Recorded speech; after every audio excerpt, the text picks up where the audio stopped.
episode of the Awkward Watersport Guys podcast. It is episode 186, and we have Kevin finally back from his 35-day road trip across the Great West. How do you feel? It's a long time. Yeah. Yeah.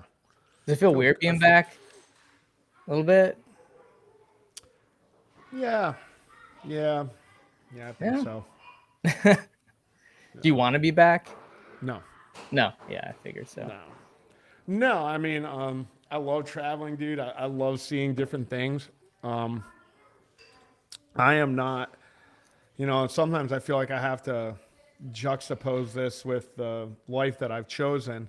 Because everything I've read is always like, entrepreneurs are patient, entrepreneurs are, the tedium and the same thing over and over again, and you have to keep doing it until you really get good at it. And man, that's just not me, dude. It's why I've started a lot of things in a short period of time.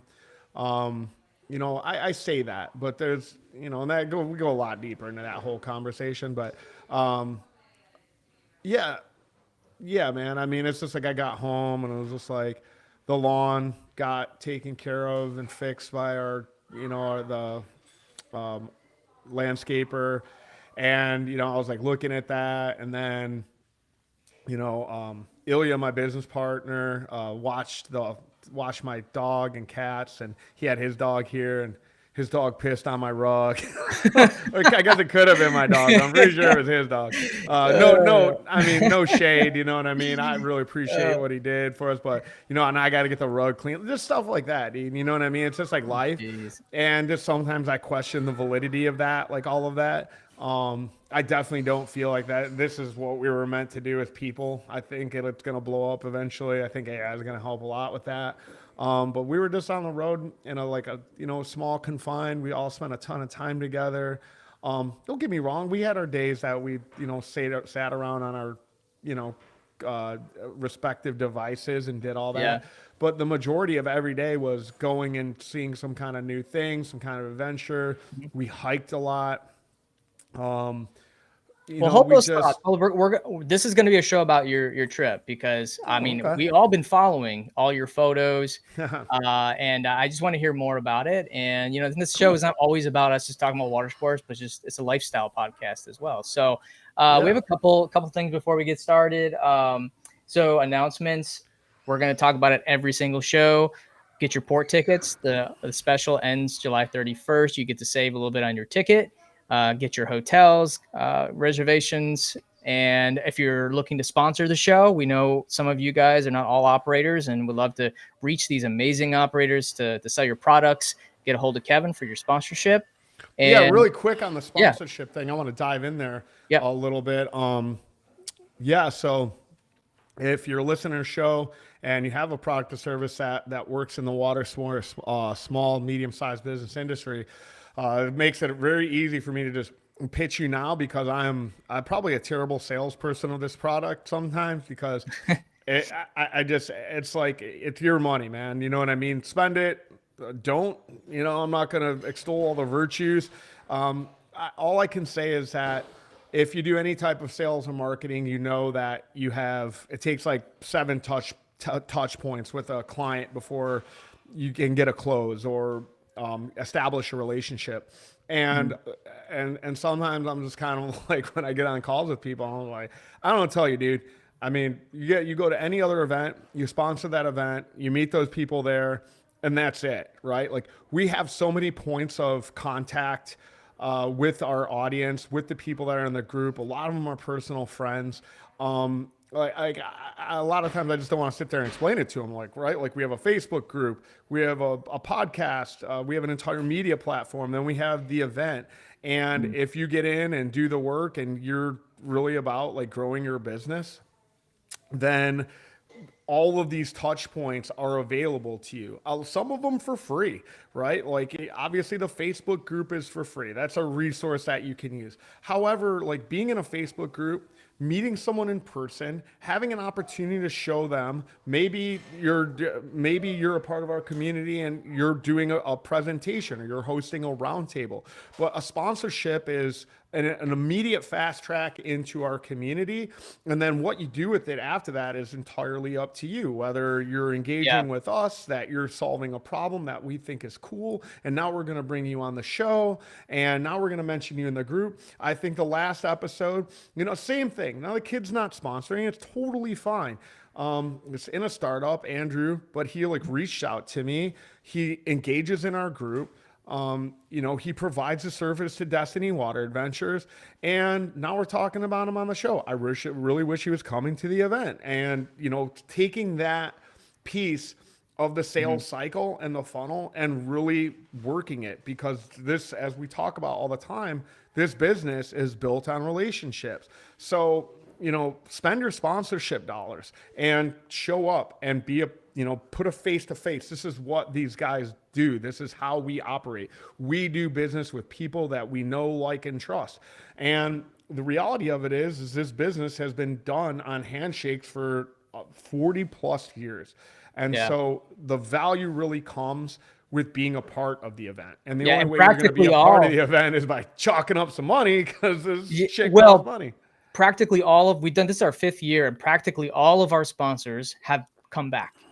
I think there may be 1 or 2 that haven't, but practically all. And that's because it works.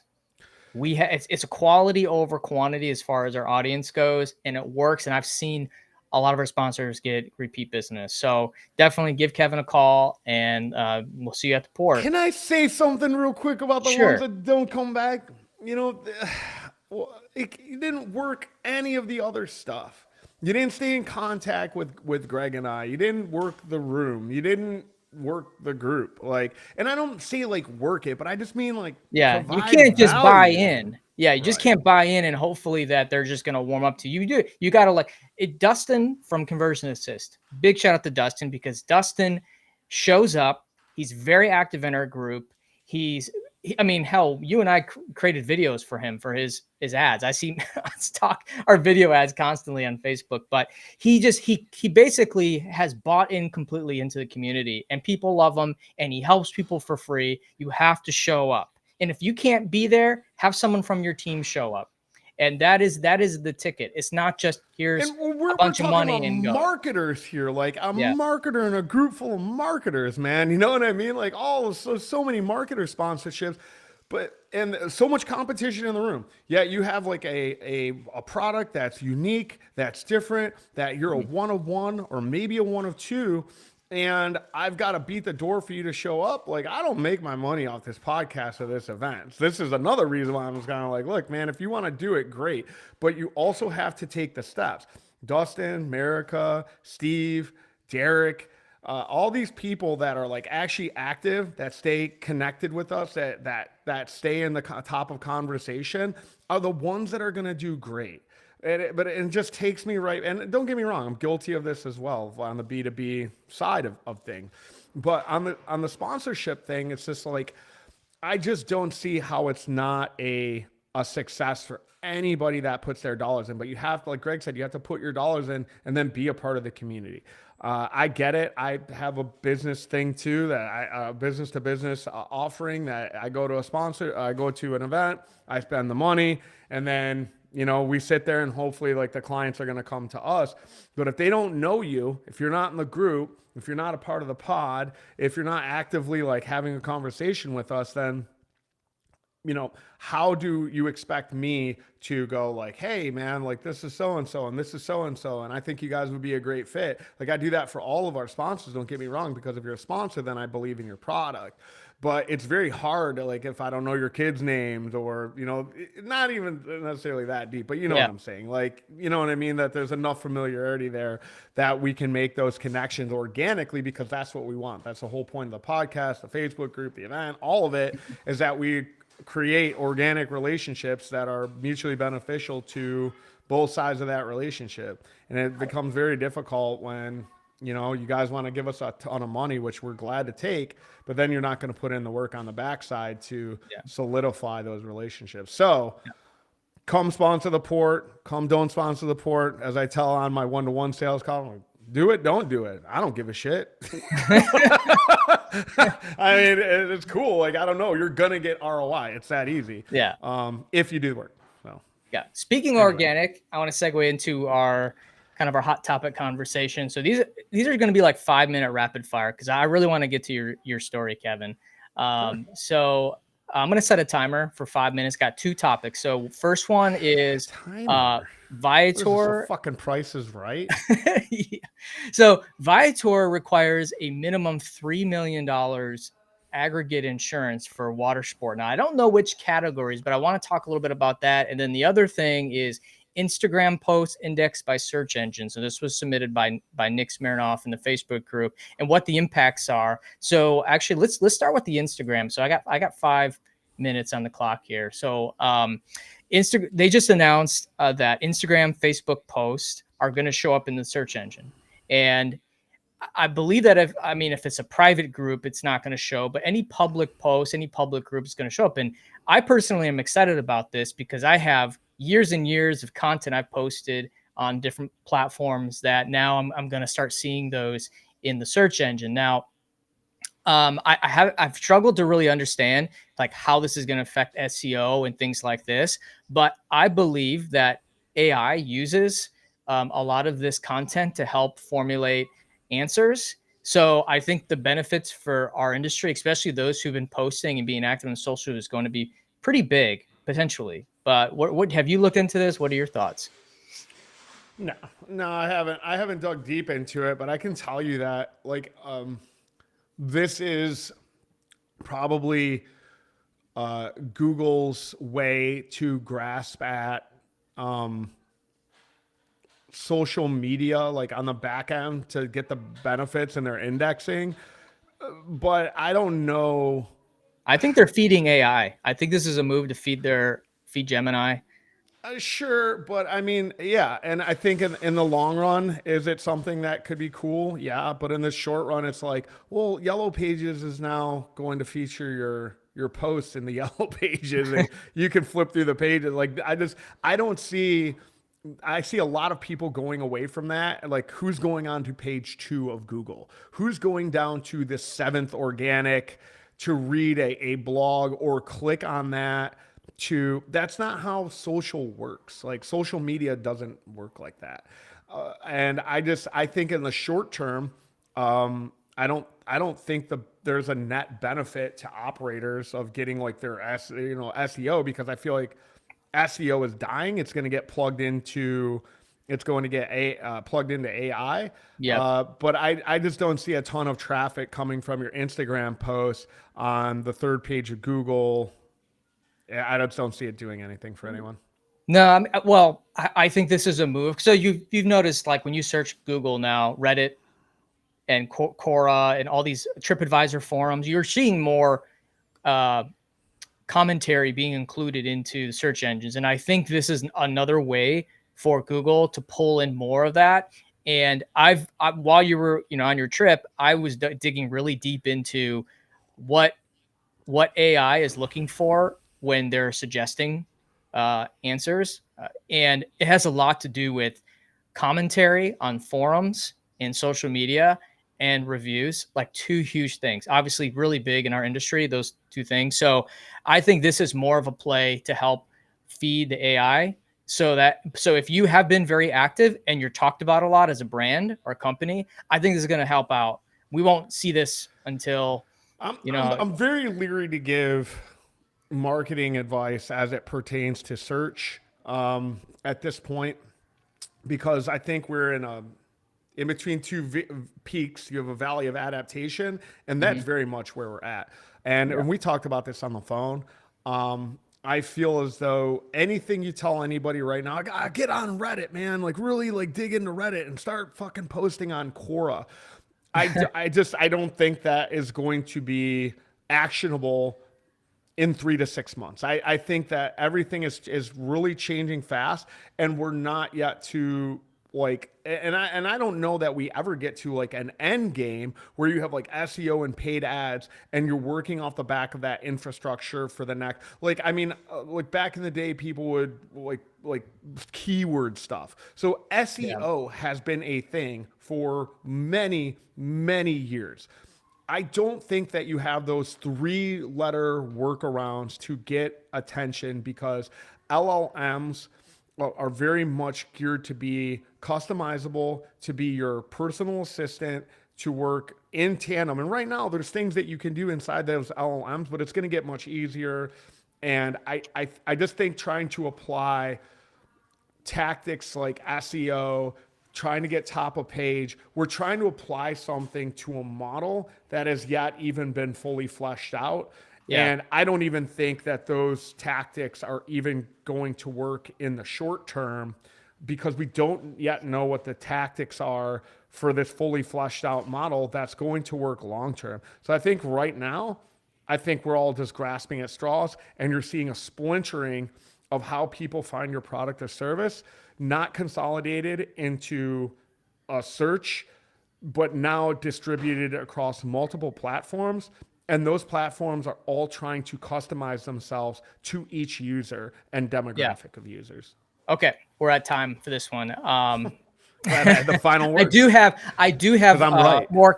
I want to talk more about organic, but we're gonna do that in another show because there's a lot of new things happening. I posted a video actually last week if you want to go on the Facebook group. But yeah, so the next topic is we set the timer and we're gonna talk about Viator requires now 3 million aggregate for certain water sport companies. Now I haven't dug deep, but I know parasail companies, jet ski companies, some of them are being required to submit insurance at this value. Now, I don't know if some people have been grandfathered in because there are a lot of parasailing and a lot of jet skis that I know they're not at 3 million aggregate. But I think like this could be a broader change in the reseller market because from my conversations with the Viator folks is that they get sued a lot for things. And I mean, at Trip Shock, we don't require that much, but we also hand pick and curate our product listing. So we make sure that we have the legit ones, because with Viator, it's a self-serve sign-up system where you could legitimately fake all of your documents and get signed on Viator, pay your $25 and be done with it. So I think like, well, first off, what stops people from doing that? And two, is this maybe a greater strategy for Viator to just focus on risk mitigation and tours and activities that are easy?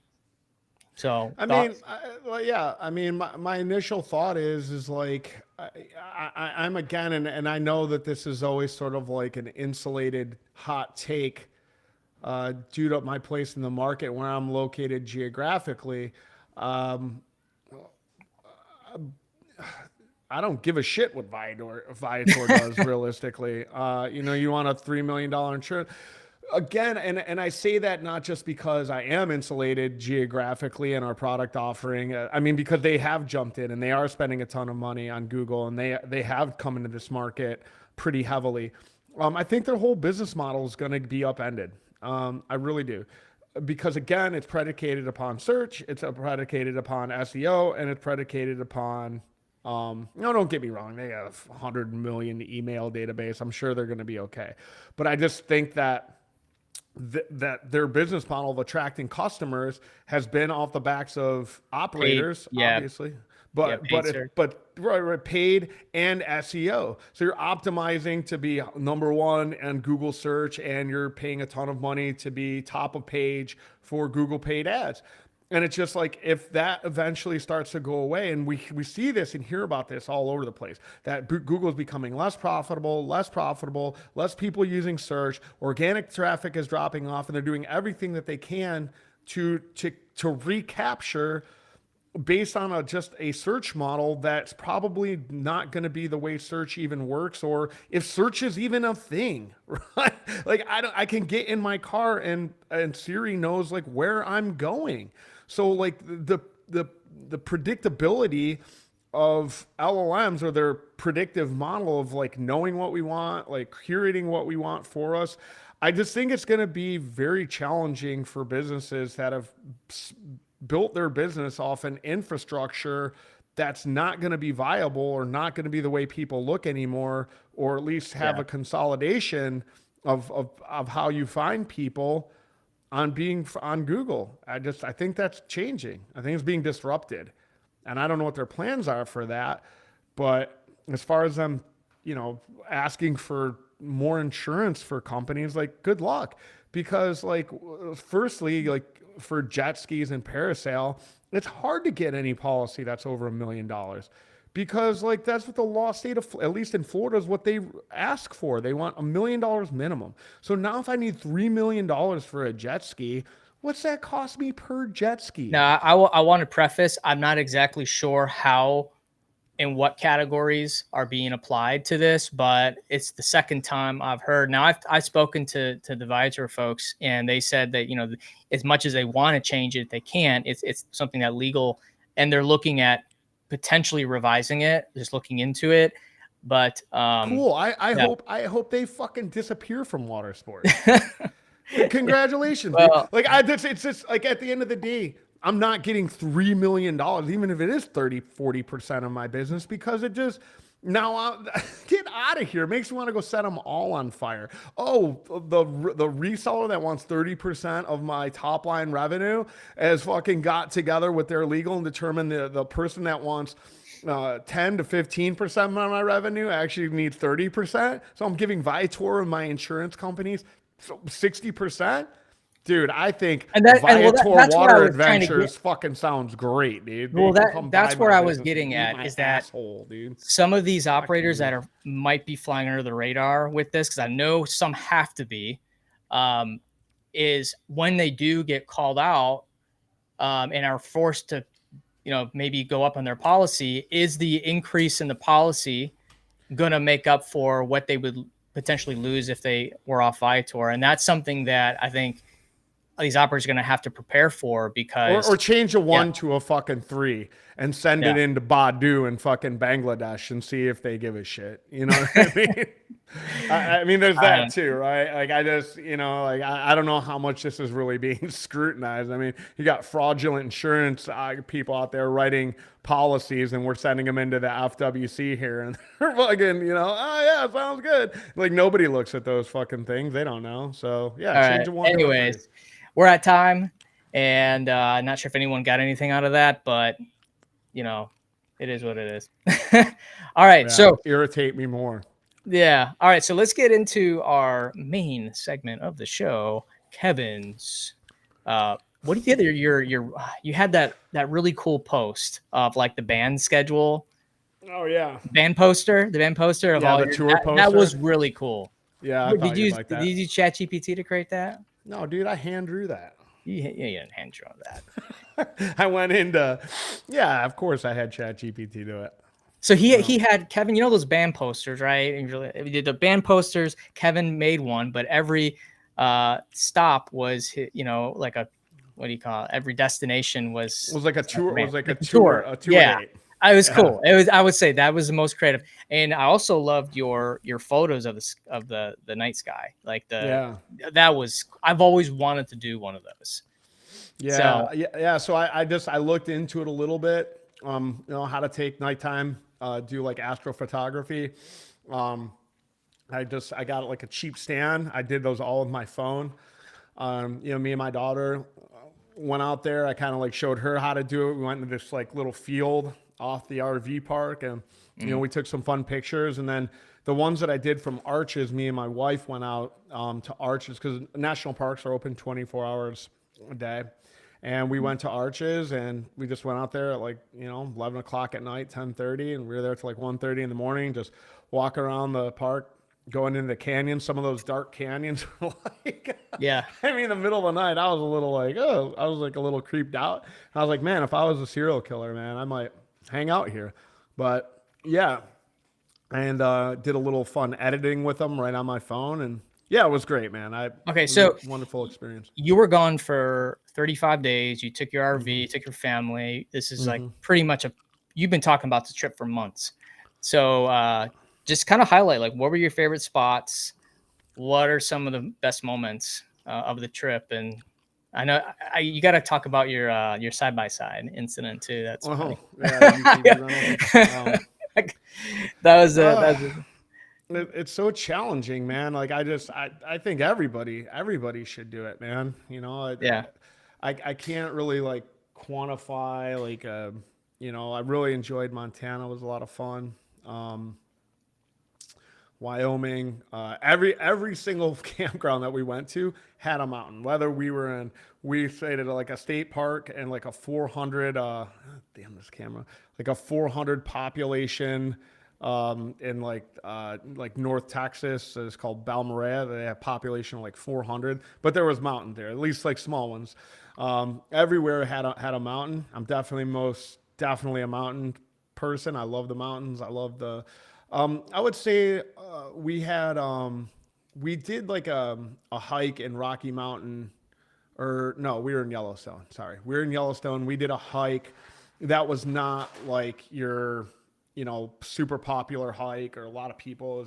It was like a tundra, wide open sort of field, like a small hillscape with some forestry off to the side, but we were just like wide open. And in that wide open expanse, you could just see like elk, and there's like a, you know, a herd of deer off, you know, in the distance. And up on the hill, there was like a bison. And so we did the hike, and we went, I don't know, maybe a mile and a half. Atlas is 4, so, you know, we couldn't do like monstrous hikes. And then when we came back, there was like a bend that went to the parking lot, and that buffalo had come down the hill right in our path.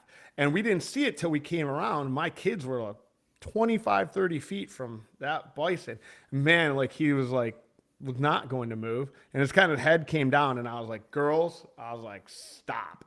And I'm like, and my youngest daughter runs. I'm like, don't run, walk back to me.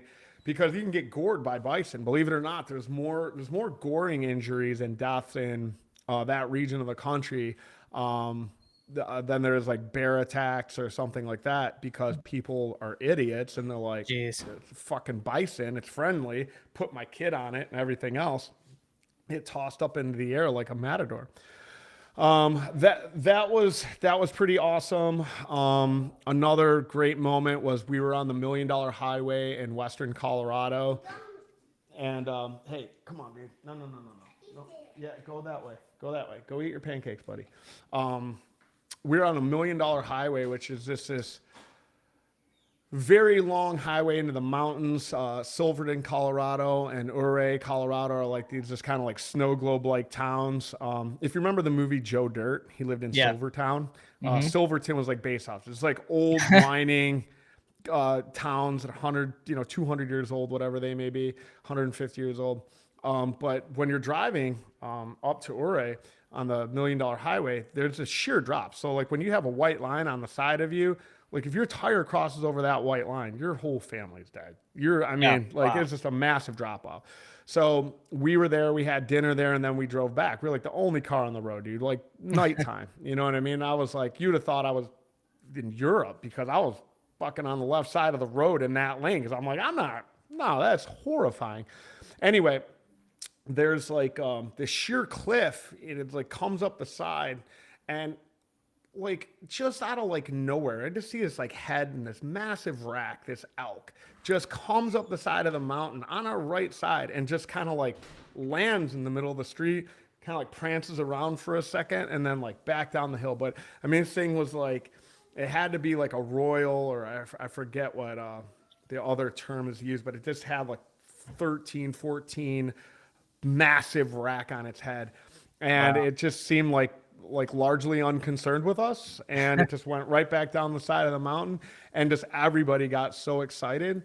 Doing when me and my daughter were taking photos, she got really excited. So it was moments like that were just maybe like unplanned excitement, and just kind of like moments of like genuine curiosity and happiness that I don't like. I couldn't have planned for. Even though I planned everything and had all these fun things, it was just moments like that, like that came out of came out of the ether and presented themselves that were just surprising and exciting and sometimes scary and just a ton of fun, man. It was best trip of my life. I really enjoyed it. Awesome. I think they did. Yeah. Yeah. Well, we sometimes forget that, you know, you have to live life. You can't just work nonstop and not enjoy it. I mean, I don't know. Some people enjoy working all the time, nonstop. I mean, I'm not saying I don't enjoy working. I like doing what we're doing right now. I guess technically it is work, podcast, to some degree. But so your side by side incident. So you were gracious enough to share your wipeout video on the Facebook group. So what the hell happened? What'd you do? Yeah, it was really fun. Yeah, I before we rented the thing, I was talking with the guys because that, and I want to have Morgan on. Shout out Slick Rock UTV rentals in Moab, Utah. Slick Rock. I want to have him on the show because it was him and his dad. Family run business. They're renting UTVs. I mean, it's just every single thing of jet skis. I mean, he even said the same thing, for him, it wasn't like the takeover parties. For him, it was like bachelor parties. And they're just like, we just don't want to rent to young guys, because they just destroy our machines. And the county and state hammering them, like super high fees and taxes imposed on them. Just so many interesting parallels that their business had to my own. And so we chopped it up for a good 45 minutes before I actually rented the thing. And, we talked a lot about damage. And I was like, man, you guys should be selling damage protection. There's money in it. I even did like napkin math in my head while I was standing there, like, how much they should charge for it, how much, even if they get an extremely high take, but they'd have to, and I just don't see a lot of those mom and pop businesses like really like implementing that because they're just like, they're always very customer focused and they're always like, oh, I don't want to do this and I don't want to do that. Like Patrick called, I don't charge them maintenance fees and blah, blah, blah. All that happy horse shit. But you would have to have a high take and they would probably have to be priced quite a bit higher than what we charge. I would have bought it. If he would have told me $200, I would have bought it. Well, you could always also max out the damage you get for that coverage. You can say, okay, it's only going to cover 1,500 or 1,000. Yeah, but I feel like with those, like I feel like everything. I feel like they would just be 1,000. Because, all right, well, we'll get into it. But I did my whole I'll be your consultant, ha ha ha. And so I took the thing out, and I mean, I got brave on it. I wasn't doing like jumps or like anything crazy. I mean, I was getting a little crazy. And then we had gotten about 20, 30 miles down a trail. And these trails are like, calling it a trail doesn't do it justice. Because you're in a Moab, you're on the edge of canyons and there's like high peaks and sagebrush and just like, I mean, and these UTVs, if you've never ridden one, I mean, like ours was, I think the second time we got like a Razor, but they can climb rocks. I don't know if you've ever seen these videos of them like going slowly and climbing sheer like cliff faces. So they're incredibly durable, and you're in this sort of like wide open areas, and then you're going downhill, and then you're uphill, and it's a very rugged path. And so like I was definitely testing it at some points, but some of the videos that he showed me were of guys like taking it off like massive jumps, being on trails that are just a difficulty level, right? Because when you take these out as a newbie, and I've never rented one of these things, I mean, they do have their limits, but they're very few. So people like guys like me go out there and really test the limits of the machine, their own capabilities, and the paths that they are. I wasn't doing that too much. I was definitely like goosing it and giving it some gas, and we were on a straightaway, like right next to, and I didn't even realize we were next to a Dead Horse National Park, which is its own. You could go spend a day there. There's so much to do and see. But I was on a beginner track, And so I had like this straightaway and it was a little bumpy and there was a couple like little drops and I wouldn't call them jumps, you know what I mean? But dips in the path and rocks. And yeah, I hit it. I was like, got a straightaway and I was doing like maybe like 35, 40. And I don't know exactly what happened. I think maybe I hit like a divot. I hit like, you know, a hole in the ground and a machine went left. I think I tried to turn right. I may have overcompensated, but it kind of tipped up on its side on the left and then went to the right. And man, we just hit the ground. Like, I mean, we were going 40 miles an hour. It's just like we hit a wall. And it gave me a new respect for my people that are out there. Yeah. I was definitely scared, man. You know what I mean? I'm always like, oh, you got a jet ski, you know, land is right there. I mean, we were 30 miles away. We had no service. My kids were terrified. Atlas and Rip, we were both crying. My oldest is laughing. They were all in it, right? They were all in the. Yeah. Oh, the three of them were in the back. Tammy was filming, riding shotgun. I just, you know, for reference, I didn't film that. Tammy was filming that. And then it was like, you know, we were probably getting close to like the turnaround point. So we were as far as we were going to get. And we drank a ton of water, man. So there was not like a ton of water left, but it was really hot, man. I mean, we were in the middle of the desert in the canyons. How fast did they come out once you? Well, they didn't. Oh, they didn't. I couldn't contact it. I almost brought my Starlink, dude. I was like, I don't need Starlink. So no. So how long did it take? Yeah. So what happened was we were out there for a few minutes and I was like, I saw a car off in the distance. I saw the dust. And so I'm like, well, it was probably a mile away. I'm like, let me see if I can, I don't know if there's a turn off there or what, but like, I need to go and find somebody quickly because this is not a good situation. But it was like a public trail and we had seen other riders out there. So I wasn't like, oh my God, we're going to die out here. But I definitely had like a little bit, I definitely had a little bit of panic there for a moment. Anyway, these guys come up and they're just like a trail enthusiast. And they luckily had like a motocross bike with them. The guy was on a motocross and they had a follow vehicle, which I sort of seen that with like a lot of motocross. They had follow vehicles with them. So they had tow straps. They had an inflator. They had like all the stuff. I mean, they were like 3 vehicles deep. Got tow strap, got the vehicle turned back over. I bet they were like really excited, like to help. They had all the stuff, all the gear. They were like mountain guys, man. Yeah. They were like, you know what I mean? Like they weren't like super excited. They were just like, oh, it's a Wednesday. Like we do this stuff all the time. The control arm, because there's 3 control arms that go to each tire, right? Because it has to articulate. And that was like bent. So the tire was at like a 45-degree angle pointing in. And then they got the bead. It was hard for them to get the tire back on the bead and completely sealed. And they were talking between themselves. And it was like, well, if he hits a rock going fast, I could. So I'm looking at him. I'm like, you're telling me that this thing can drive with that tire, like being at a 45-degree angle pointing inward toward the machine? He's like, oh yeah, it'll be fine. And I was like, okay, because I mean the control arm looked like a rainbow. It was bent. It's supposed to be straight. And at any rate, they got us turned back over. The roll cage was a piece of the roll cage had been smashed in. Like we hit the ground hard, and that roll cage hit a rock for sure. Smashed a rock. That just didn't hit the ground. Wait, so you were able to drive it back? Yeah. Oh my God. Yeah. I saw the picture of it. It didn't look like it could go back. Yeah. Okay. Yeah, so no, it was able to drive back, which I was surprised about too, because I was highly concerned of the popping the tire and us being stuck again, because there was no service from the moment we entered that trail. It was like 30 miles ago. So, you know, when it's like 30 miles, like in a car, you know, you're 30 minutes, but on one of these things and on those trails, like good hour and a half.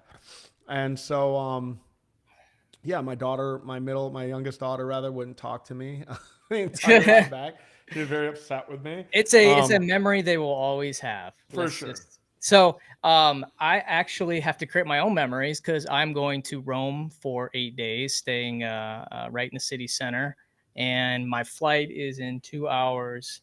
So, but I will say to everybody, follow Kevin on Facebook. He has all the photos of everything he's done pretty much, and it's really cool to see. I'm gonna maybe this one will go an extra 10 minutes. I gotta finish, I gotta, and we'll get into Rome. Well, we will, but I gotta tell you, I gotta go. How long? You don't have 10 minutes? I don't have 10 minutes. I was supposed to be out by 11. You got 10 minutes. You'll be fine.